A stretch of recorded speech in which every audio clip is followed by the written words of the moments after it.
Hello and a very warm welcome to latest case analysis series by Law Seekho. Today for our discussion, we have taken up Supreme Court decision which is dated 23rd of September 2020. The name of the case is Shri Nilanjan Bhattacharya versus the state of Karnataka and others.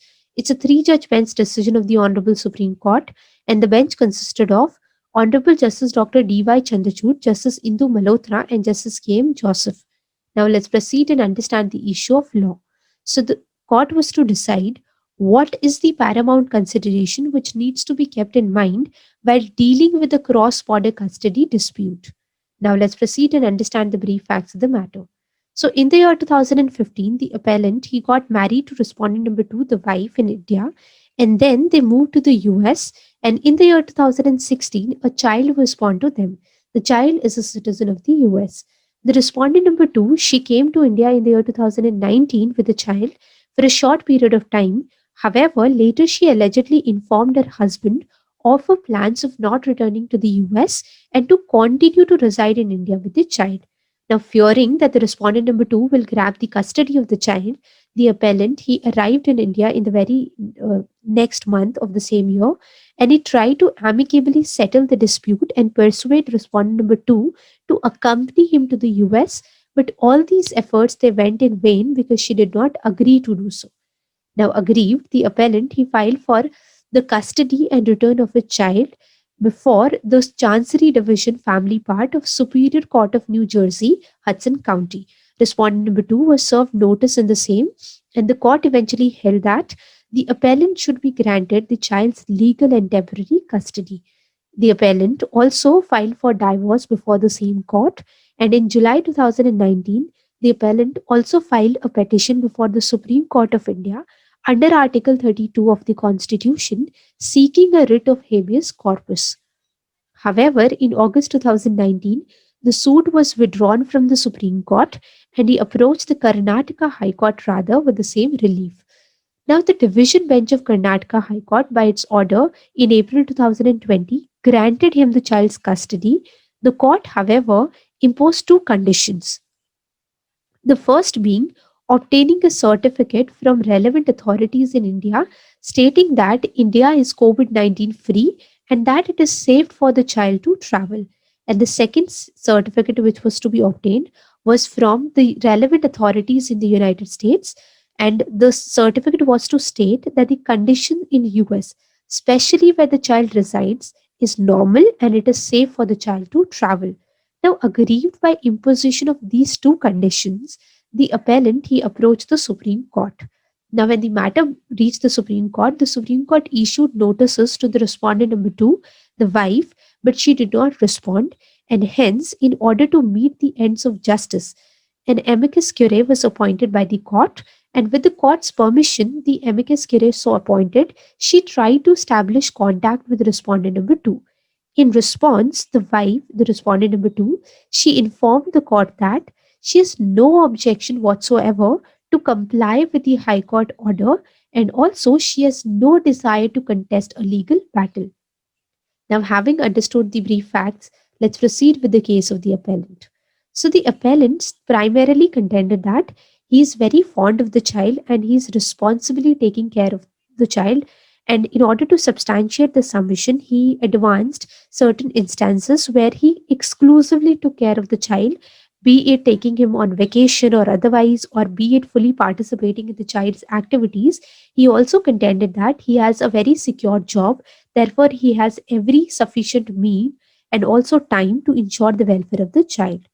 Then he tendered an undertaking before the court that he will comply with COVID 19 precautionary measures and also the travel advisory and will travel to abroad or to US with the child when allowed by the center and the state government.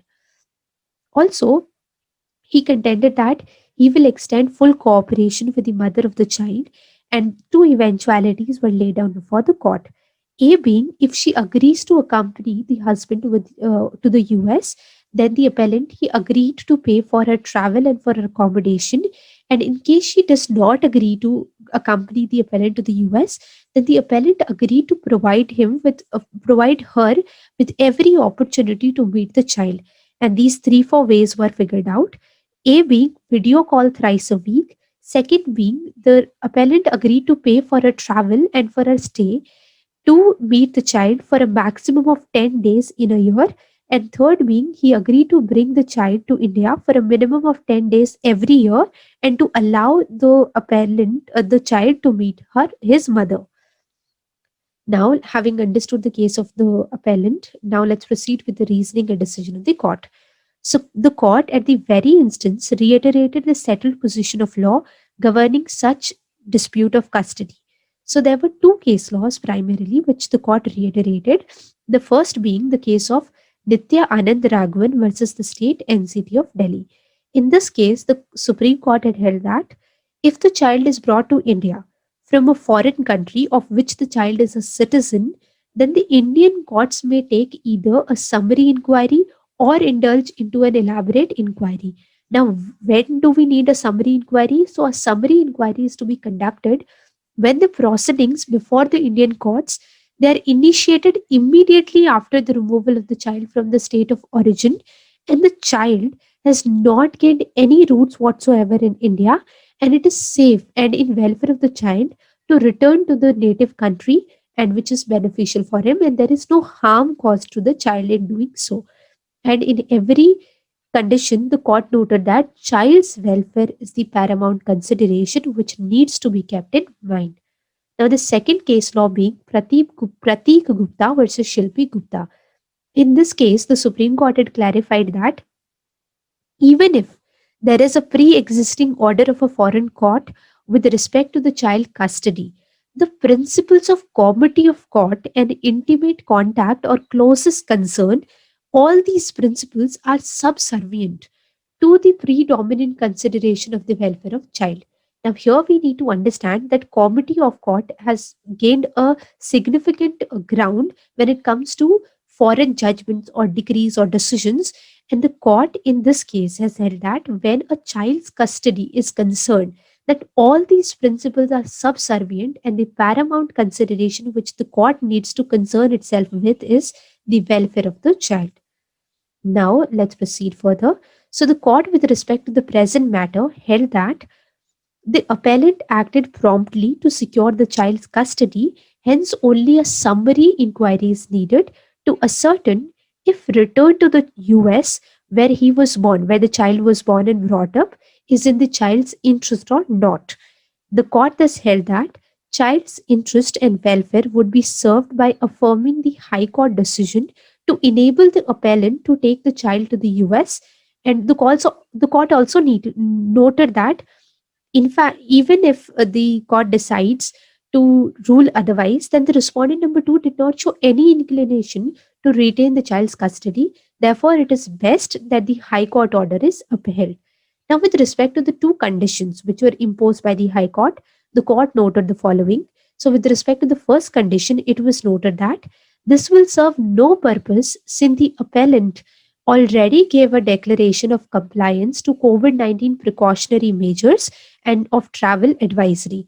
And second being that obtaining, the court agreed with the submission advanced by the appellant in this regard, and the court noted that obtaining such a certificate from relevant authorities in the US will be impossible in absence of any particular authority being entrusted with the jurisdiction to issue it. And also, the court noted that there were only 9 cases in the place of residence in the US of the child and the appellant, and therefore there was no need to obtain these two certificates. And therefore, the court set aside these conditions subject to the appellant's declaration of compliance of COVID 19 related standard operating procedures. And then the court held that in interest of child, the following arrangements are to be made compulsorily until further orders. So these arrangements basically were to ensure or to make sure that the child stays connected with his mother, and hence the welfare of the child is ascertained. So the first being, if the mother accompanies, then pay for her travel and stay, and if she decides otherwise, then provide her with access and visitation rights, and which were also agreed by the appellant in his submission, which we already noted above. Also, the court directed the respondent number two to extend full cooperation for complying with such direction of the High Court and the Supreme Court. So that's all we have for this case analysis. What we need to understand from the entire analysis is that Whenever a custody matter of a child is concerned, then the paramount consideration which the court needs to keep in mind is the welfare of the child, and every step should be taken by the court within its jurisdiction to ascertain that the interest and welfare of the child is upheld. And at the end of the note, you may find a list of abbreviations which you can refer for a clearer understanding. That's all we have. Thank you for being with us.